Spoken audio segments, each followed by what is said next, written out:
Él es economista, es docente, es político, fue candidato a la presidencia. Estamos en comunicación con el señor José Luis Espert. José Luis, Sabrina, Alejandro, los saludamos. Muchísimas gracias por este rato con los notables. Hola, ¿qué tal? Hola, ¿qué tal? Hola, ¿cómo les va? Buen día. Buen día. Todavía podemos, hoy nos planteamos, decir, ¿cómo nos saludamos en estos tiempos? Viste que uno dice, che, ¿cómo estás? Y te cuesta responder, qué sé yo. ¿Cómo estamos, José Luis? Bueno, a ver, ¿cómo estamos? ¿Cómo estamos en general? Te diría, desde el punto de vista de la salud, un país también como todo el mundo afectado por una pandemia. Te diría que en materia de salud específicamente el tema sanitario, por los datos oficiales, y si los datos oficiales son creíbles, no nos olvidemos que estamos frente a un conjunto de gente que en el pasado, cuando fueron gobiernos, destruyeron el Instituto de Estadísticas para mentir. Si es que no están mintiendo, te diría que hasta ahora la estrategia en materia sanitaria y de salud, sin duda que es exitosa. Ahora, como yo lo he dicho, lo he escrito en repetidas oportunidades, no hay que enamorarse de ningún método para combatir la pandemia.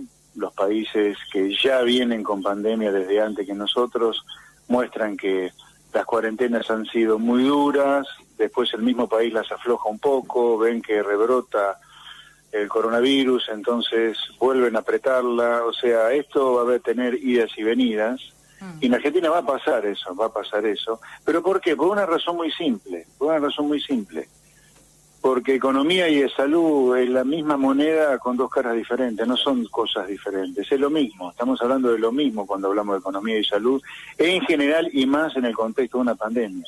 Se no puede, a ver, digamos, a mí lo que me impresiona cómo Argentina está tan de la gorra, tan chapa, tan quemada la cabeza, tan locos estamos, que ni siquiera somos capaces de mirar al mundo en tiempo real. No te digo mirar qué pasó en el mundo en la crisis del 30, te digo, flaco, mirá lo que pasó hace 2 meses en el mundo para ver lo que ocurre. ¿Y qué es lo que ocurre cuando vos mirás al mundo? No cuando lo mirás con anteojeras como nosotros. Que los países ponen en un plano de igualdad, de preocupación, por lo menos la salud y la economía. Claro. Nosotros acá, me acuerdo, la primera frase del presidente fue: con los empresarios miserables. La segunda fue: no me corren con la economía. Obviamente, un presidente que razona así va a actuar en consecuencia, y la consecuencia de haber actuado con ese razonamiento es que este gobierno está provocando que la economía se destruya. El comerciante se funde porque no vende, el productor, el industrial se funde porque no produce, el autónomo no factura, el monotributista tampoco, y el asalariado o es despedido o cobra el 10% de lo que le correspondía. Todo eso en parte, no voy a negar que la pandemia de todas maneras nos iba a pegar, como consecuencia de un gobierno que se ha desentendido, al menos inicialmente, de la economía por completo. Ahora, José, en un momento como este, donde realmente lo que está en juego es ni más ni menos que la vida de mucha gente. La realidad es que necesitamos de un Estado, porque por algo también este presidente, a partir de su decisión de poner la salud como prioritaria, después podemos discutir lo que sigue o lo que se va a ir haciendo o, en temas de economía, que la estamos pasando mal todos, Acá nadie, por lo menos nosotros somos laburantes, como bien dijo usted, somos cuentapropistas, con lo cual estamos pasándola muy complicado, sin saber qué va a pasar el mes que viene. Pero digo, uno tiene que poder también aceptar, me parece, se lo pregunto, que es muy bueno saber que tenemos un Estado que nos está cuidando.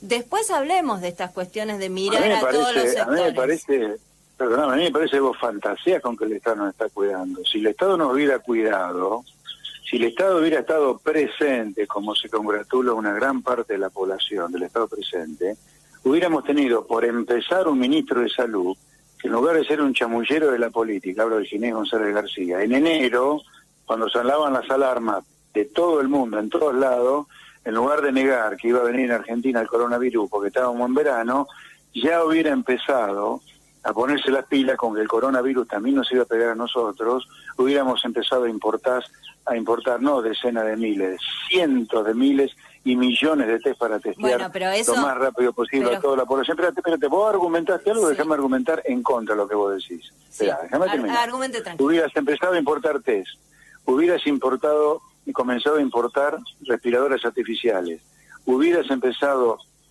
a volverte loco para tener cambios en terapia intensiva a rolete en lugar de las 500 que tenemos hoy en todo el país.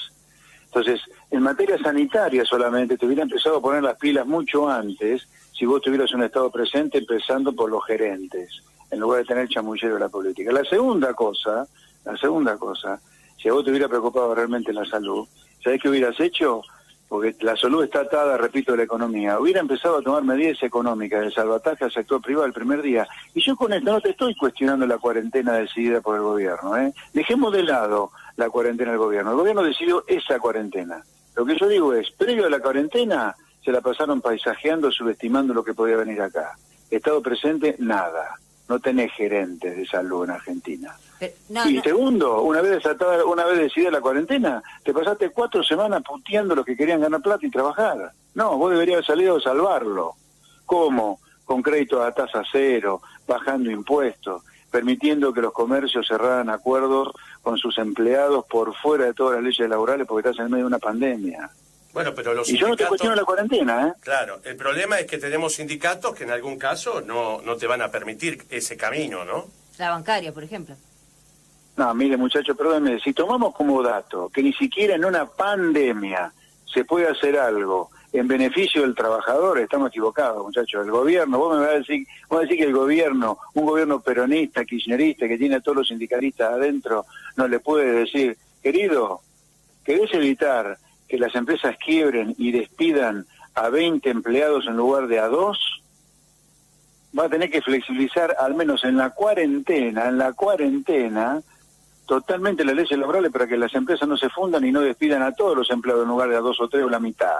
Y José Luis, vos decís que a partir de este compromiso con sindicatos que no se lo permiten, el gobierno no ha tomado las medidas económicas en ese sentido. Es decir, uno tiene la sensación que el gobierno viene manejando mal. Yo no voy a tomar como dato que vos no podés hacer nada porque tenés este sindicalismo, ni siquiera un gobierno peronista lo puede hacer. No, yo no lo voy a tomar como dato eso. Vos deberías poder hacerlo, se tiene que poder hacer, porque si no, viste, entonces listo, cerremos el país, vamos a otro lugar y dejémoslos a este querido país nuestro en manos de mafia como la de estos sindicatos. No, querido, vos tenés mucho por hacer a favor de la gente de laburo, en contra de los sindicalistas. Mirá lo que te digo, este sindicalismo argentino está en contra del trabajador, al revés de lo que se nos dice. Y eso fue por supuesto lo está manejando mal la economía. Eso fue lo que pasó. Pero claro que sí. Pero por supuesto que sí, mirá, y no todos los sindicalistas son iguales, porque la UOM está aceptando bajas sustanciales de salario a cambio de que la empresa no despidan. Y que yo creo que acá, lo que vos tenés que cuidar como oro, sí, mal que le pese a todos los amantes del Estado presente, tenés que cuidar al sector privado como oro. Porque si a vos se te funde el sector privado, yo le pregunto al amante del Estado presente, ¿quién paga impuestos para mantener el Estado presente? José Luis, sin empleador... El Estado presente no es una entelequia, el Estado presente es el gasto público, y gasto público es impuestos, y los impuestos lo paga la gente de laburo. Sin empleadores no hay empleados finalmente, ¿no? Obviamente, pero yo no te digo de salvar al empleador, lo que digo, salvar a las empresas que estaban sanas antes de la pandemia. ¿Cómo vas a permitir que una pandemia te destruya empresas que estaban sanas? Comercio que estaban sanos, monotributistas que laboraban bien, autónomos que laboraban bien, asalariados que trabajaban bien. No, vos tenés que, o sea, por eso digo, acá hay un error de concepto, hasta de ADN te diría. Porque vos, si tuvieras bien la cabeza, desde el primer momento, y más con una durísima cuarentena como la decidida por el gobierno, deberías haber puesto en un pie de igualdad, de preocupación, la salud y la economía. Ahora, José, digo, en esto de que estábamos bien, no estábamos bien. Si hubiéramos estado bien, el gobierno anterior hubiera ganado bien. No, ¿pero quién dijo que estaba bien? No, usted recién dijo que era un monotributista que estaban bien, empresas que estaban... No, la realidad es que veníamos de 2 años...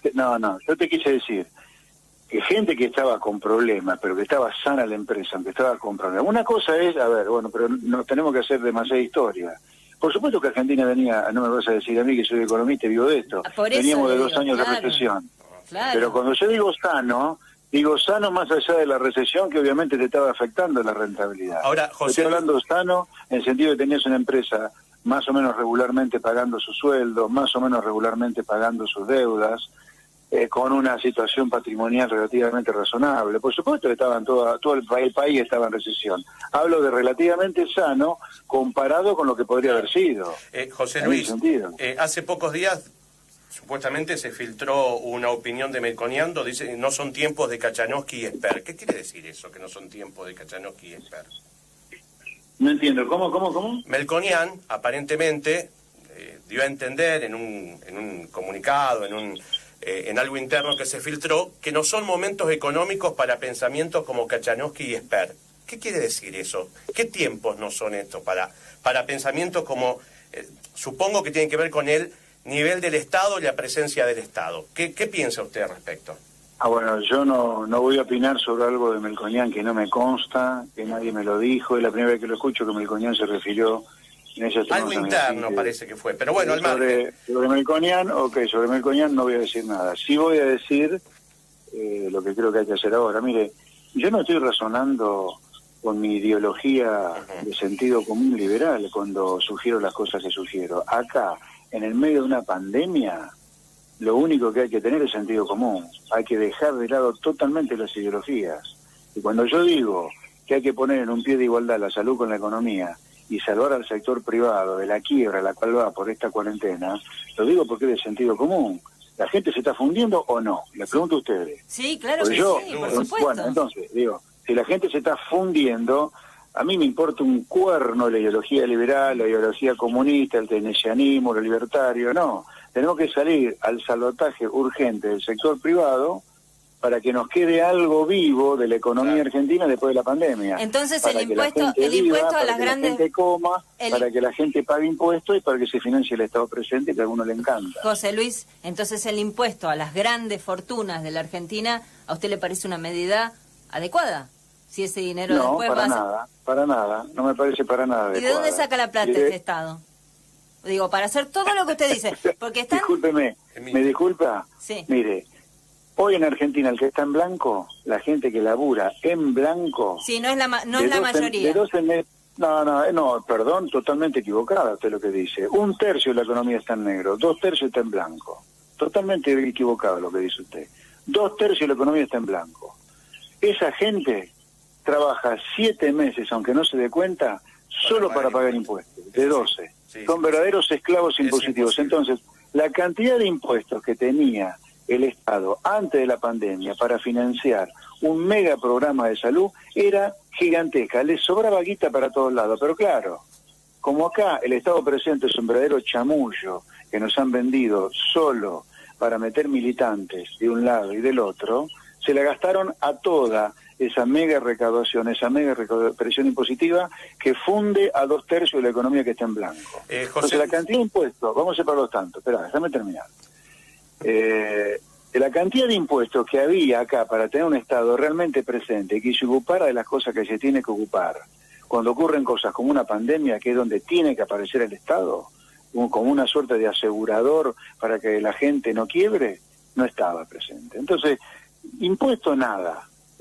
Lo que sí usted tiene que hacer es bajar el gasto público de la parte del Estado, que no está trabajando porque está todo cerrado, salvo salud y seguridad, tendrá que emitir dinero y tendrá que colocar deuda. Pero este impuesto, además, como mucho va a ser el 10% del problema fiscal que Argentina va a tener como consecuencia del derrumbe en la recaudación por la recesión y del aumento del gasto público que el Estado tiene que hacer para salvar al sector privado. Entonces, es nada contra el problema que tenemos. Es tan demagógico y populista, para usar un término usado por el presidente, como la baja de salario de los funcionarios públicos. La última, José Luis, porque está de moda, sucedió hace poco, para algunos debutó Guzmán después de varios meses, renegociación, propuesta, ¿y qué pasa con la deuda? Si sirve esto que propusieron o no.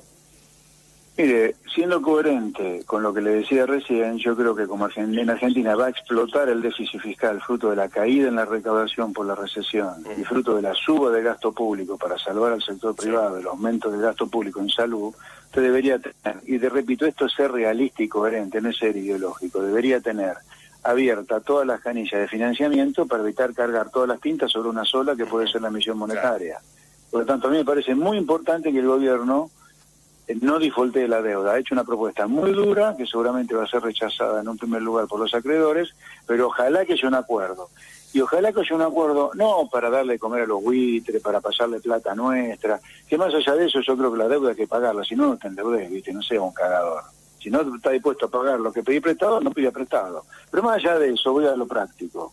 Es conveniente que no quede como un único mecanismo de financiamiento del mega déficit fiscal, al cual vamos la emisión monetaria. Porque si queda solo la emisión monetaria, porque Argentina defaultea su deuda, vamos a traer otro problema por culpa de la mega emisión. ¿Saben cuál es? Que va a pegar un salto a nivel de precios, claro. Sí, que vamos a tener que lamentar, no una suba del 10% de los pobres, como dice Fernández, sino que vamos a tener que tolerar un aumento del 50% en el nivel de pobre. Y eso es un problema que sería bueno evitar tener. José Luis, le agradecemos muchísimo. Por nada, un placer. Muy buen día.